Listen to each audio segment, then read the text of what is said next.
Nah, apakah surat perintah semacam itu secara administratif salah, cacat formil, atau tidak tepat, tidak korek, atau apa?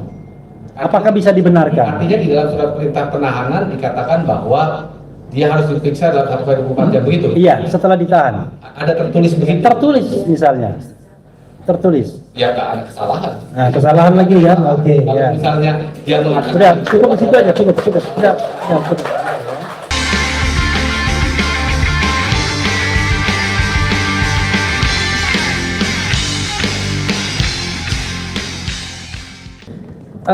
Kita kan bicara tentang juga formal dan material ya.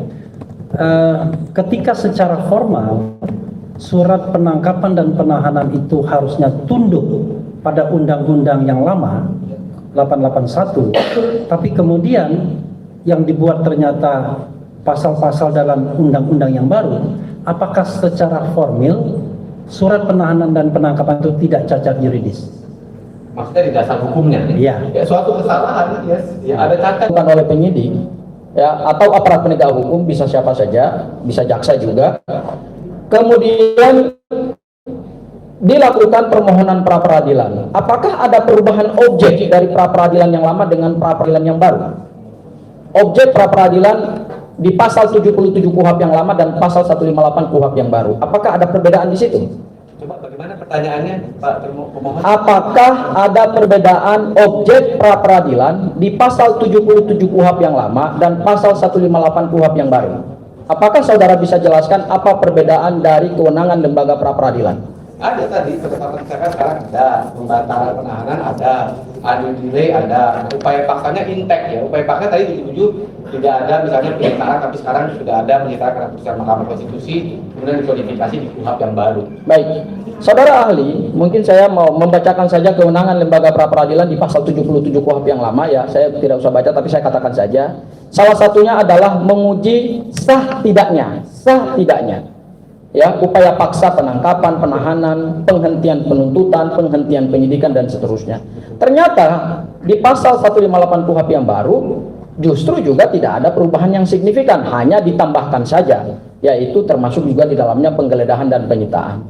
Apakah kalau kita mengajukan permohonan pra peradilan dengan KUHP yang lama dan KUHP yang baru, apakah dengan menggunakan KUHP yang lama seseorang memohonkan pra peradilan itu kemudian peristiwanya setelah berlaku KUHP yang baru otomatis gugur, ataukah juga ketika seseorang mengajukan permohonan pra peradilan di rezim KUHP pidana yang baru tapi juga masih menggunakan KUHP yang lama, apakah juga dengan otomatis gugur? Apa ya maksudnya apa? Aku bingung, saya agak bingung. Maksudnya apa sih kalau ada peristiwa 2026? Enggak gini, kan gini. Ini kan karena ada hukum transisi saudara ahli, ya kan? Karena saudara ahli katakan bahwa ini menggunakan, kita sidang pra peradilan hari ini saudara ahli mengatakan kita menggunakan KUHP yang lama. Seperti itu ya saudara ahli ya? Oke, baik. Apakah kalau kemudian kita tetap menggunakan KUHP yang lama ataupun KUHP yang baru, kalau kemudian kita mengajukan permohonan pra peradilan, apakah itu kemudian gugur dengan kita mengajukan di tahun 2026? Padahal objeknya juga sama di pasal 77 KUHP yang lama objeknya juga sah, kemudian sama juga di pasal 158 juga objeknya juga sama. Jadi tidak ada perbedaan yang signifikan. Menurut saudara ahli seperti apa? Maksudnya tindakannya sebelum berlakunya KUHP, tetapi pra peradilannya pakai KUHP yang baru, gitu maksudnya? Apakah gugur atau tidak? Ya, itu maksudnya. Ya gugur, karena basisnya salah tadi, pijakannya salah. Secara administratif pijakannya salah, karena begini ya, bukan soal, karena dia pra peradilan ini kan menguji administrasinya formal, artinya menguji bentuknya, bukan menguji tadi yang Pak pemohon katakan, itu menguji konsep dasarnya tadi, tidak sama atau tidak sama, ada perbedaannya cuma sedikit, itu udah lebih dalam lagi, itu konsep dasar. Kalau begitu, oke, baik, saya balik lagi kepada saudara ahli. Dari mana dasar kaidah saudara ahli mengatakan bahwa praktek pra peradilan dalam kasus ini adalah menggunakan KUHP yang lama? Ya tadi 361 transisi tadi, kalau tindakan penyidikannya upaya paksanya berdasarkan KUHP yang lama, maka validasi pakai KUHP yang lama. Kan jelas di pasal 361 itu. Belum dilimpahkan ke sidang, sidangnya pakai KUHP yang baru. Oke, baik. Itu sudah banyak dilakukan di pengadilan-pengadilan. Oke, baik. Bagaimana kalau kemudian perkara tersebut sudah naik pada tahap penuntutan? Tahap penuntutannya yang mana kan rangkaian proses? Coba Karena ini kan ada bagian dari pokok perkara utama yang sekarang sudah terregistrasi di Pengadilan Negeri Jakarta Timur. Ya, menurut saudara ahli, apakah tahapan penuntutan itu juga dimulai dengan KUHP yang lama ataukah KUHP yang baru? Bagaimana sih maksudnya, saya bingung. Enggak, ini kan ada penuntutan di Pengadilan Negeri Ya, Jakarta Timur, proses rangkaian. ya rangkaian. Apakah menurut saudara ahli hukum acara yang berlaku dalam rangkaian tahapan proses hukum ini adalah menggunakan hukum acara yang mana? Yang lama, kalau sampai berkasnya lengkap diserahkan, dia pakai yang lama. Oke. Kemudian kalau sidang dia pakai yang baru, sesederhana itu. Gini ya. Mungkin nanti dipecah jadi dua subjek, gitu ya. Jadi dua materi ya. Ya. Persoalan menggunakan batu uji mana dengan persoalan menggunakan hukum Acara yang mana? Mungkin itu Ya. lebih mudah. Ya, betul yang mulia. Ya. Kalau perkaranya, kalau penyidikannya itu menggunakan KUHP lama, hakim pra peradilan akan menggunakan batu uji mana seharusnya beberapa kali. Ya, Itu ya. betul. Yang dipecah-pecah, jangan Ya. digabung-gabungkan karena itu pertama. Yang kedua, proses persidangannya seharusnya menurut ahli menggunakan KUHP baru atau lama, kan jadi berbeda ya. Jadi mudah menjawabnya ya, supaya jadi tegas jawabannya tegas itu. Saudara mau mengulangi itu lagi atau Sudah, saya kira udah clear yang mulia. Oke, baik. Selanjutnya yang kepada saudara ahli, saya ingin bertanya tentang asas lex favoreo. Tadi saudara ahli katakan bahwa hukum acara tidak menganut asas lex favoreo. Betul saudara ahli katakan seperti itu? Ya, betul. Oke ya. Kalau ada surat perintah penangkapan dan penahanan, kemudian mengutip asas lex favoreo yang diatur dalam pasal 3 KUHP yang baru, ya, apakah menurut saudara ahli kutipan pasal dalam surat perintah dan penangkapan dan penahanan itu tepat atau tidak? Konteksnya lex favoreo-nya untuk perbuatan materialnya kan, KUHP-nya. Kalau KUHP-nya ya tepat lah. Kalau di KUHP, kalau dia hukum acara ya tidak tepat. Tidak tepat ya. Ya. Baik. Berikutnya lagi saudara ahli, tadi saudara menjelaskan soal hukum acara yang berlaku dalam penangkapan penahanan adalah hukum acara pidana yang lama. Bagaimana pendapat saudara ahli ketika surat perintah penangkapan dan penahanan justru menggunakan rujukan pada pasal-pasal baru yang sebenarnya jauh lebih menguntungkan? cacat Oke. formil?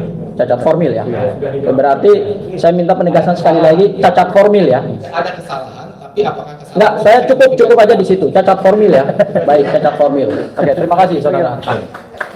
Iya, tambahan ya. Begini, saudara ahli ya. Misalnya dalam surat penahanan itu ada perintah 1 kali 24 jam setelah ditahan maka tersangka harus diperiksa. Itu ya. Tetapi kondisinya adalah berkas sudah lengkap, sudah P21 yang memungkinkan, tidak dimungkinkan adanya pemeriksaan. Apakah surat penahanan tersebut secara administratif bisa dikatakan perintah palsu atau cacat formil atau tidak tepat atau bagaimana? Karena perintahnya tidak mungkin dilaksanakan. Interpretasi tadi ya, tadi soal ketika pertama kapan penyidikannya itu selesai. Apakah setelah ditangkap itu hanya untuk diperiksa? Kan enggak juga. Karena tadi saya jelaskan sudah pasal 7 huruf E tindakan lain-lain, kemudian definisi kapan penyidikan itu berhenti atau selesai. Enggak juga. Dimungkinkan bahwa untuk securing atau securing ya, untuk memastikan bahwa pelimpahan tahap 2 yang merupakan ujung dari proses penyidikan itu sukses ya, maka ada upaya paksa yang diperbolehkan kan. Ya, tetapi tadi pertanyaan saya adalah ini bukan penangkapannya tapi penahanannya. Dalam surat perintah penahanan itu dikatakan Ya. 1 kali 24 jam misalnya ya, 1 kali 24 jam itu sudah harus diperiksa tersangka.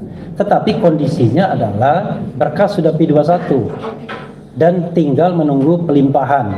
Nah, apakah surat perintah semacam itu secara administratif salah, cacat formil, atau tidak tepat, tidak korek atau apa?